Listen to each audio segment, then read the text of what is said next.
જે કલેક્ટર તરીકે સુરતના હતા ડૉક્ટર આયુષ ઓક, એ પોતે કલેક્ટર નહીં હતા, એ પોતે જમીન માફિયા હોય એ રીતે આ બિલ્ડરોના મેરાપીપણામાં અને રાજકીય આગેવાનોની દોરવણી હેઠળ રાજકીય આગેવાનના મેરાપીપણામાં જેની કિંમત લગભગ 2000 કરોડથી વધુની જમીન, બરાબર, એ જમીનને વેચી મારવાનું કામ પોતે બદલી 30મી તારીખે ગુજરાતમાં આઈપીએસ આઈએસઓની બદલી થતી, 29મી તારીખે એમણે આ હુકમ કર્યો.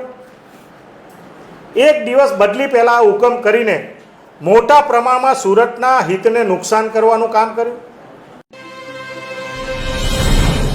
નમસ્કાર દર્શક મિત્રો, ગુજરાતમાં છેલ્લા 30 વર્ષથી ભાજપનું રાજ છે અને આપણે ઘણી વખત ધારાસભ્યો સાંસદોના મોઢે પણ એવું સાંભળીએ કે ગુજરાતમાં કોઈ અધિકારીઓ સાંભળતું નથી.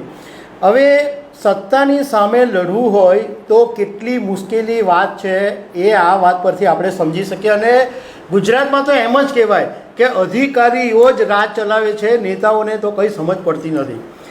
આ વાત અત્યારે અમે એટલા માટે કહી રહ્યા છે કે કોંગ્રેસના એક નેતાએ કદાચ ઇતિહાસમાં પહેલીવાર કોઈ એક આઈએએસ અધિકારીને સસ્પેન્ડ કરાવ્યા હોય અને એ કોંગ્રેસ નેતાનું નામ દર્શન નાયક છે. દર્શનભાઈ સાથે આપણે વાત કરીશું કારણ કે એમણે એક એવું કૌભાંડ શોધીને લાવ્યા કે જે સુરતમાં કલેક્ટર રહી ચૂકેલા હતા આયુષ ઓક, એમને સરકારે સસ્પેન્ડ કરવા પડ્યા. આ ઇતિહાસમાં પહેલીવાર બન્યું છે. તો આપણે દર્શનભાઈ સાથે વાત કરીશું. એ પહેલાં તમને થોડી દર્શનભાઈ વિશે ઓળખ પણ આપી દઉં કે દર્શનભાઈ એ કોંગ્રેસના નેતા છે અને દબંગ નેતા તરીકેની એમની ઇમેજ છે, એડવોકેટ છે, એટલું જબરજસ્ત નોલેજ છે અને આમ વારંવાર આરટીઆઈ એટલી બધી કરે કે અધિકારીઓની અને નેતાઓની પણ ઊંઘ હરામ થઈ જાય. દર્શનભાઈનું નામ પડે એટલે ભલભલા અધિકારીઓ થથરવા માંડે. આ એક કૌભાંડ વિશે વાત કરીશું, પણ દર્શનભાઈએ તો ઘણા બધા કૌભાંડો શોધ્યા છે અને એમની આ કામગીરી હજુ પણ ચાલુ જ છે. દર્શનભાઈ, આપણે જે સુરતમાં કલેક્ટર રહી ચૂકેલા આયુષ ઓક, એનું કંઈ ડુમ્મસનું કરોડો રૂપિયાનું જે કૌભાંડ હતું એ તમે બહાર પાડ્યું અને આખરે સરકારે એમને સસ્પેન્ડ કરવા પડ્યો. તો અમારે એ જાણવું છે કે આ કૌભાંડ એકચ્યુઅલી હતું કેવી રીતના અને કેવી રીતના બહાર આવ્યું? સુરત એટલે ગુજરાતનું નહીં પણ સમગ્ર ભારતનું એક વિકસિત થતું આવનારા દિવસોમાં મોટામાં મોટું શહેર તરીકે વિકાસની દ્રષ્ટિએ આગળ વધતું શહેર, હરણફાળ ભરતું શહેર એટલે સુરત. સુરતમાં વિકાસની સાથે સાથે તમે જો તો એટલી સમસ્યાઓ પણ આવી, પરંતુ સુરતને હંમેશા એ સમસ્યામાંથી સુરતના રહેતા લોકોએ એને બહાર પાડી, એને દૂર કરીને આગળ વધવાનો પ્રયત્ન હંમેશા સુરત શહેરે કર્યો છે. જ્યાં સુધી લાગે વળગે ત્યાં સુધી ગુજરાતમાં છેલ્લા 30 વર્ષથી ભારતીય જનતા પાર્ટીનું શાસન ચાલે છે અને આ ભારતીય જનતા પાર્ટીના શાસનમાં જે ભય, ભૂખ અને ભ્રષ્ટાચાર, સુશાસન જે સ્લોગનો આપીને ગુજરાતની પ્રજાને હંમેશા મોટામાં મોટા ભ્રષ્ટાચારના શાસનમાં જો ડૂબાડવાનું કામ કર્યું હોય તો આ ભારતીય જનતા પાર્ટીના શાસનો કર્યું છે. અગાઉના સમયમાં તમે જો કે ભૂતકાળમાં સમાજના શ્રેષ્ઠીઓ સામાજિક રીતે સંકળાયેલા, આર્થિક રીતે સંકળાયેલા જાહેર જીવનમાં આવતા હતા. એ મેયરનું પદ હોય, ધારાસભ્યનું પદ હોય, જિલ્લા પંચાયતના સભ્યો હોય, પ્રમુખ હોય, સંસદ સભ્યો હોય, એ પોતાની ઓફિસમાં બેસીને લોકોના પ્રશ્નોનું નિરાકરણ કરતા હતા. એક સામાન્ય માણસ પોતાનું ગમે તે કામ લઈને આવે તો એક ટેલિફોનિક દ્વારા એક સામાન્ય એક ચિઠ્ઠી લખે એટલે એ કામ એ લોકોનું થતું, એવો ચોક્કસ પ્રકારનો વિશ્વાસ હતો ને એવી પકડ હતી જાહેર જીવનની. પરંતુ છેલ્લા 15થી 20 વર્ષમાં જે ધારાસભ્ય અને મંત્રીઓને બદલે બ્યુરોક્રેટ્સ આખા ગુજરાતમાં એક હાવી થઈ ગયા. તમે ગ્રામ પંચાયતમાં જાઓ, તાલુકા પંચાયતમાં, જિલ્લા પંચાયતમાં, કોર્પોરેશનમાં જાઓ, વિધાનસભામાં જાઓ, સરકારના સચિવાલયમાં જાઓ, આ તમામ જગ્યાએ આઈપીએસ આઈએસઓના આ અધિકારીઓએ લોકોને માટે, લોકોના હિત માટે, જાહેર હિત માટે કામ કરવાને બદલે પોતે એક ચોક્કસ પ્રકારનું સુઆયોજિત આયોજન કરીને ચોક્કસ પ્રકારના ધંધાના કામે લાગીને મોટા પાયે ભ્રષ્ટાચાર કરવાનું કામ કરે છે. અમારી પાસે એવા કેટલા લોકો આવે છે કે તમે કોઈ સરકારી અધિકારી પાસે જાઓ, રેતી માટેની લીઝની માંગણી કરો, કોઈ કોન્ટ્રાક્ટર એવું કહે કે કામ માટેની માંગણી કરીએ, કોર્પોરેશનમાં કોઈ ટેન્ડર માટેની માંગણી કરીએ, જમીનના પ્રશ્નો હોય તો કલેક્ટર પાસે એને કરવા કહીએ, તો પોતે એ વેપારી હોય અને પોતે એ ભાગીદાર હોય એ પ્રમાણે ટકાવારી માગવાનું કામ છેલ્લા ઘણા વર્ષથી આ ભારતીય જનતા પાર્ટીના શાસનમાં ચાલે. અને લોકોએ પણ આ ભ્રષ્ટાચારને જાણે શિષ્ટાચાર હોય એ રીતે સ્વીકારીને આલોકના હાથ ભ્રષ્ટાચાર કરવા માટે માનસિક રીતે મજબૂત કરવાનું કામ પણ લોકો અને પદાધિકારીઓએ પણ કર્યું. પરંતુ આજે પણ ગુજરાતમાં એવા લોકો છે કે જે લોકો સંઘર્ષ કરીને લોકોના હિત માટે હંમેશા લડાઈ લડતા હોય. હું પણ એવી મારા ફરજના ભાગરૂપે માનું કે ભગવાને થોડું સુખ આપ્યું હોય તો જાહેર જીવનમાં જાહેર હિતનું કામ આવે ત્યારે લોકોને મદદ કરવી જોઈએ. જ્યાં સુધી સુરતની વાત કરીએ આપણે રાજેશભાઈ, કે સુરત એટલે સામાજિક રીતે, શૈક્ષણિક રીતે, આર્થિક રીતે પગભર કરતું દોડતું શહેર છે. અને સુરતની મધ્યમાં ડુમ્મસ ગામ જે દરિયા કિનારે આવનારા દિવસોમાં એરપોર્ટથી માંડીને જે વિકાસ માટેનું ઇન્ફ્રાસ્ટ્રક્ચર બનવાનું છે, એ એરપોર્ટની સામે ડુમ્મસ ગામની 311/3 જે 2,17,000 ચોરસ મીટર જગ્યા આવે, આ સરકારી સીડ પડતર તરીકેની ચાલે છે. આ જગ્યા 1957થી આજ દિન સુધી સરકારી રેકોર્ડ પર સરકારી સીડ પડતર તરીકે ચાલુ આવેલી છે. 22 જેટલા ગણોટિયાઓ લોકો એવી માંગણી કરી કે આ જમીન અમે ગણોટિયા તરીકે અમારી નામ દાખલ થવા જોઈએ. અમારા બાપદાદાઓ અહીંયા ખેતી કરતા હતા. તમે કલ્પના કરો કે 1947માં તમે જે જગ્યાએ બેઠા છો એ અઠવા ગેટથી વિસ્તાર, તમે આ બાજુનો વિસ્તાર કરો, Athwa Gate, Vesu, City Light, ભરતા, ડુમ્મસ, આ સમગ્ર જગ્યા જંગલી બાવળો અને સમગ્ર જગ્યાએ કોટરો અને ખાડીઓ હતી. તો ખેતી કરવાનો તો પ્રશ્ન જ નહીં હતો. ભૂતકાળમાં એ વખતે આ બધી જગ્યાઓ 1 સાલી, 2 સાલી, 3 સાલી તરીકે એ જિલ્લા પંચાયત, તાલુકા પંચાયત, મહાનગરપાલિકા કે સરકાર ખેતી કરવા માટે, 1 સાલી ખેતી કરવા માટે કે જમીન સુધારવા માટે કે મીઠાનો ઉપયોગ કરીને એ ખેતી કરવા માટે આ જમીનો આપવામાં આવતી હતી. પરંતુ આ જમીનની જ્યારે માંગણી સરકાર અને કલેક્ટર પાસે કરવામાં આવી ત્યારે 2015માં ડૉક્ટર રાજેન્દ્ર કુમાર સુરતના કલેક્ટર હતા. એમણે પોતે સુઓ મોટો દાખલ કરીને સરકારી હિત હંમેશા સુઓ મોટો કલેક્ટર, ડેપ્યુટી કલેક્ટર અને મામલતદાર દાખલ કરતા હોય અને હંમેશા સરકારના હિતમાં કરતા હોય. એમણે આ ગણોટિયાની અરજી નામંજૂર કરી અને આ અરજીના અનુસંધાનમાં સરકારી સીટ પડતર તરીકેનો એમણે હુકમ કર્યો. 2015 પછી 2024 સુધીમાં સુરતમાં 3 થી 4 જેટલા કલેક્ટરો આવી ગયા. અને આ કલેક્ટરે કોઈ દિવસ આ ફાઇલ કે જમીન વિશે કોઈ ચર્ચા કે કોઈ નોંધ કે કોઈ હુકમો ન કર્યા. પરંતુ જે કલેક્ટર છે એ સરકારનો મહેસૂલ વિભાગનો એક પરિપત્ર છે રાજેશભાઈ, એમાં સ્પષ્ટ છે કે દર વર્ષે જે તે તાલુકાનો મામલતદાર હોય, ડેપ્યુટી કલેક્ટર હોય, જિલ્લાનો વડો હોય, કલેક્ટર, એમણે સરકારી જમીન, ખાના ખરાબીની જમીન, ખોર ખરાબીની જમીન એની જાળવણી કરવાનું, એને માર્કિંગ કરવાની અને કેટલી જગ્યા આવેલી છે એનું રજિસ્ટર મહેસૂલ વિભાગમાં સરકારમાં મોકલવાનું. એટલે કલેક્ટરની જવાબદારી છે. એના માલિક તરીકે મામલતદાર અને કલેક્ટર હોય. જે કલેક્ટર તરીકે સુરતના હતા ડૉક્ટર આયુષ ઓક, એ પોતે કલેક્ટર નહીં હતા, એ પોતે જમીન માફિયા હોય.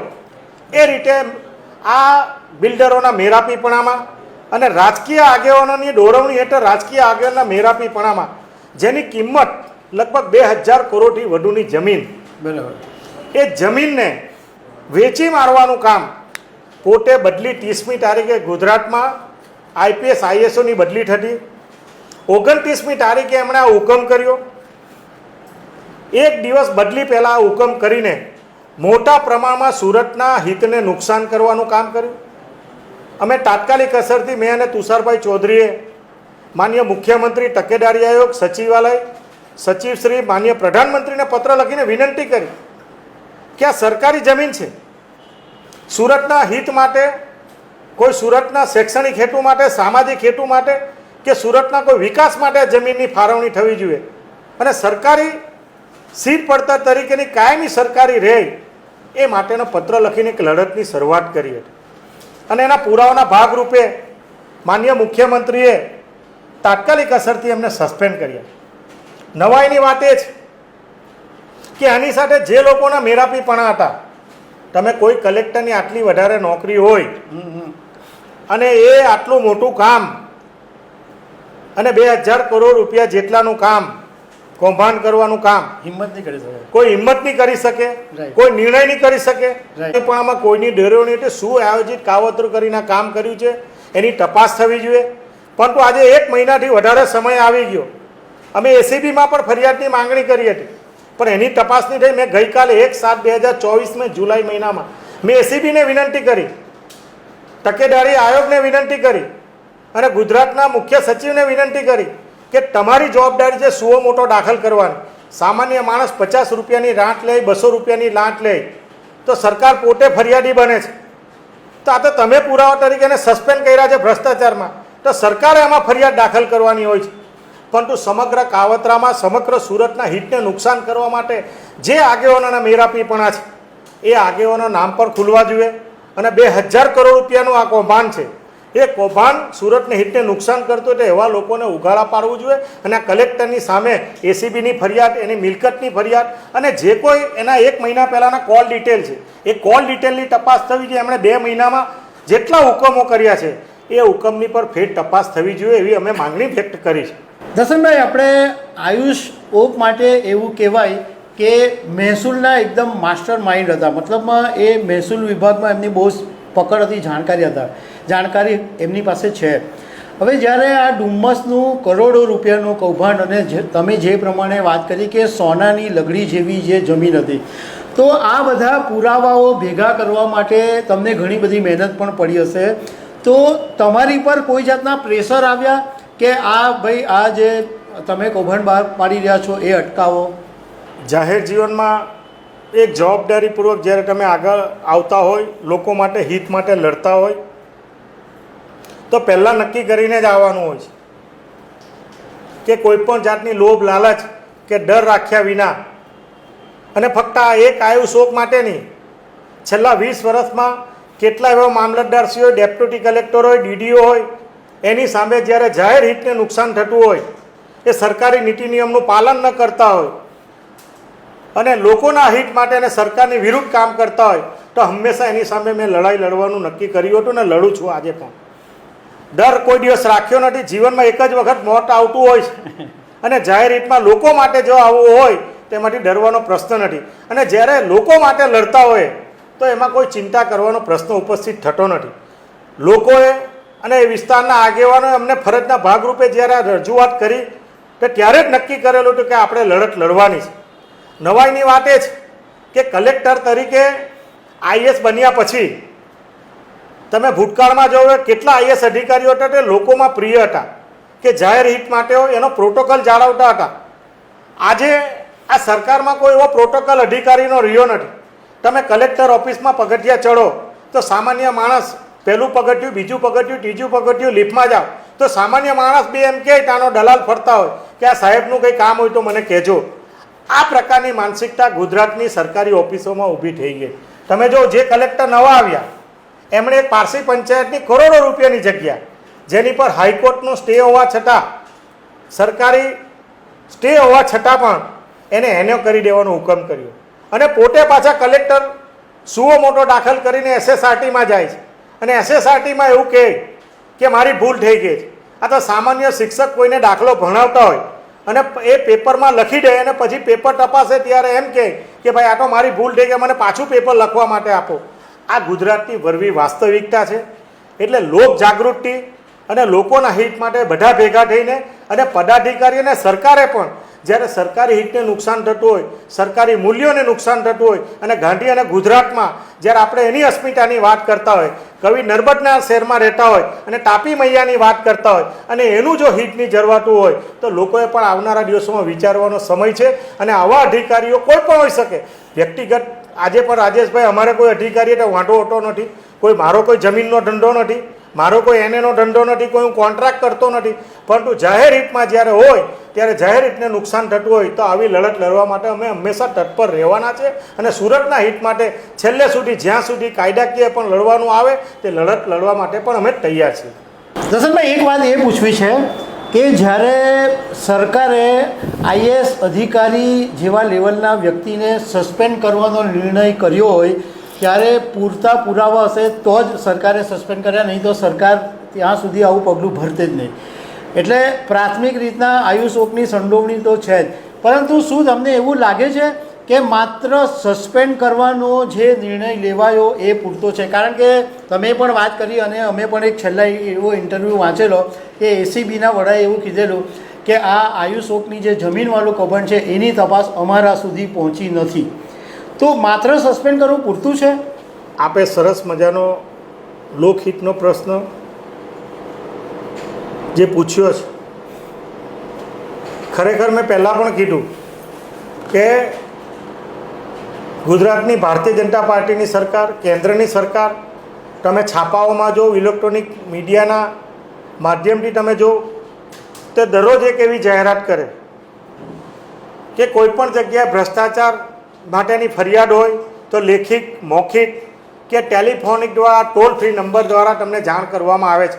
તમારી માહિતી ગુપ્ત રાખવામાં આવશે, તેની તપાસ કરવામાં આવશે, સરકાર જાતે ફરિયાદી બનશે, એસીબી જાતે ફરિયાદી બનશે. તો આ તો સરકારે જ્યારે 2000 કરોડ રૂપિયાનું કૌભાંડ, એ જમીનનું કૌભાંડ જ્યારે પકડવું હોય ત્યારે એમની સરકારની પાસે પૂરતા પુરાવા છે, બધાના નિવેદન લેવામાં આવ્યા છે. અને એક આઈએસ અધિકારી જે સરકારનો જવાબદાર અધિકારી છે, એનો મુલાજિમ છે, એની પર જો પગલાં લેવાતા હોય તો ચોક્કસ કે એસીએસ જે ગુજરાતના મુખ્ય સચિવ છે, સુઓ મોટો દાખલ કરીને જાતે ફરિયાદી બનીને એમણે ફરિયાદ નોંધાવવાની હોય છે. 50-100 રૂપિયાનો કરપ્શનમાં પકડાય ત્યારે સરકાર પોતે ફરિયાદ દાખલ કરે છે. તો આમાં બેવડી નીતિ શા માટે? એમની જે ભૂતકાળમાં જે અધિકારીઓની સામે પગલાં લેવામાં, રાજકોટમાં પણ તમે જો તે અધિકારીઓને સસ્પેન્ડ કરવામાં આવ્યા, એના લોકર સીલ કરવામાં આવ્યા, એની ઓફિસો સીલ કરવામાં આવી, કરોડોને લાખો રૂપિયાના નાણાંઓ પકડાયા છે. એટલે આ કોઈ વ્યક્તિગત દ્વેષ ભાવના નથી, પરંતુ સરકારે બનાવેલા નીતિ નિયમોને એનું પાલન કરવાની જવાબદારી, બંધારણના પાલન કરવાની જવાબદારી એ મુખ્યમંત્રી કે અધિકારીની બધાની હોય છે. અને એ પ્રમાણે કામગીરી કરે તો દૂધ અને દૂધનું પાણી થઈ જાય. એક બાજુ તમે એવું કહો છો કે 2000 કરોડનું કૌભાંડ બહાર પાડ્યું અને બીજી બાજુ આ પ્રકારના પગલાં ન લેવાતા હોય તો સ્વાભાવિક છે કે રાજકીય માથાની દોરવણી અને રાજકીય માથાના હાથ ઉપર હોવાથી આવા અધિકારીઓ બચે છે. દર્શક, હમણાં છેલ્લા કેટલાક સમયથી એ વાતની પણ ચર્ચા છે કે સુરતમાં જે તાપી નદી છે એના પણ જમીનના કૌભાંડની વાત ચાલી રહી છે, તો એ કૌભાંડ શું છે? સુરત અને દક્ષિણ ગુજરાતમાં જ્યારે સૂર્યપુત્રી તાપી નદી સમગ્ર સુરત શહેરને અને આજુબાજુના વિસ્તારને ખેતી હોય, ધંધા હોય કે આર્થિક રીતે સમૃદ્ધ બનવાનું કામ આ સૂર્યપુત્રી કરે છે. ભૂતકાળમાં તમે જો તો જ્યારે આ ચોમાસા દરમિયાન નદીમાં રેલ આવે તો 10 લાખ ક્યુસેક સુધીનું પાણીનું વહન કરીને દરિયા વાટે સીધું પાણી એ દરિયામાં નીકળી જાય. આજ દિન સુધી 2000 સુધી કોઈ દિવસ રેલ આવવાનો પ્રશ્ન ઉપસ્થિત થયો નથી. 2006 પછી જ્યારે સુરતમાં રેલ આવી અને આજે જે તાપી નદીની વહન ક્ષમતા છે એ 4 થી 5 લાખ ક્યુસેક પાણીની આસપાસ છે. ભાઠા ભાતપોરના અસંખ્ય ખેડૂતોએ જ્યારે કલેક્ટરને સરકારમાં રજૂઆત કરી છતાં પણ જે ભાઠા અને ભાતપોરની વચ્ચે સમુદ્ર અને તાપી મૈયાનું સંગમ સ્થાન છે, ત્યાં લગભગ 1200 વીઘા જેટલી બેટની જમીનો આવેલી છે જે સરકારી જમીન છે અને 300 વીઘા જેટલી જમીન જે ખાનગી જમીન છે. આ ભાતપોર ગામ જે સર્વે નંબર બતાવવામાં આવે છે, ભૂતકાળમાં એ નદીની બાજુમાં એ ગામો ભાઠા અને ભાતપોર વસેલા હતા. જ્યારે 1959માં રેલ આવી ત્યારે એ નદીનું વહેણ બદલાતા આ ગામોની તારાજી થઈ, એટલે સરકારે જે તે વખતે ગામને ઉપર વસાવ્યા અને આ સર્વે નંબરો બોલતા હતા. એ કોટરો હતા અને કોટરોમાંથી પાણી ભરાઈને એ સીધું નદીમાંથી નીકળી જતું હતું. ખેડૂતો ભૂતકાળમાં ભાજી અને આકાશી ખેતી કરીને અને આ જગ્યાએ ઢોરોના ચરણ કરીને લોકો જીવન ગુજરાન કરતા હતા. આજે પણ ભાઠા ભાતપોર ગામમાં 3000થી વધુ ઢોરો આ દિશામાં ચરણ કરે છે. પરંતુ ઘણા જમીનના માફિયાઓએ, બિલ્ડરોએ અને રાજકીય આગેવાનોના મેરાપીપણામાં સરકારે કરોડો રૂપિયાના પાડા બનાવ્યા. તેની અંદર બાજુમાં જ આ કોટરોને પૂરી દઈને ફાર્મ હાઉસથી માંડીને મોટા પ્રમાણે દબાણ કરવાનું કામ, આ સુરતને તાપી મૈયાના ચીરહરણ કરવાનું કામ આ લોકો કરી રહ્યા છે. મેં કલેક્ટરશ્રીને રૂબરૂ મળીને વિનંતી કરી કે આ સુરતના હિતની વાત છે. જો આવનારા દિવસોમાં આ નદીનું જે સમુદ્રનું પાણી છે એ સીધું પાણી તાપીનું સમુદ્રમાં ન નીકળે. અને સુજનાબેન ભટ્ટનો રિપોર્ટ છે રાજેશભાઈ કે જે વખતે રેલ આવી ત્યારે આ જગ્યાએ કોટરો હોવાથી લાખો ક્યુસેસ પાણી આ કોટરોમાં પડેલું હતું ને એના મારફત સીધું સમુદ્રમાં નીકળી ગયું હતું. જો આવનારા દિવસોમાં આ જગ્યાએ જો પૂર્ણ કરી દેવામાં આવે તો સુરત શહેરને તારાજ થતું રેલ આવતું અટકાવી ન શકાય. એટલે સુરતના હિતમાં, તાપી મૈયાના ચીરહરણના હિતમાં મેં કલેક્ટરને વિનંતી કરી હતી. કલેક્ટરશ્રીએ પ્રાંતને તપાસ સોંપી હતી. પ્રાંત 10 દિવસમાં રિપોર્ટ આપવાના હતા. સુરતના લોકોને વિનંતી કરું છે કે આ બધા આપણા પોતાના હિતનો પ્રશ્ન છે. જે લોકો આર્થિક રીતે સમૃદ્ધ થતા હોય તો બધી બીજી જગ્યાએ તમે કરો, દબાણ કરો, જમીનો કબજા કરો, પરંતુ તાપી મૈયાના ચીરહરણ કરીને જે તાપી મૈયા આપણને સુખ આપવાનું કામ કરે છે એનું ચીરહરણ કરવાનું તમને કુદરત આવનારા દિવસોમાં માફ ન કરે. અને એના માટેની પણ લડાઈ હું આવનારા દિવસોમાં લડવાનો છું. મુખ્યમંત્રીશ્રીને પણ પત્ર લખ્યો છે અને લોકોને સાથ રાખીને ભાટાભાટપોર ગામની પણ મેં મુલાકાત લીધી હતી અને એ લોકોએ પણ મને લડતમાં સહકાર આપવાની વાત કરી છે.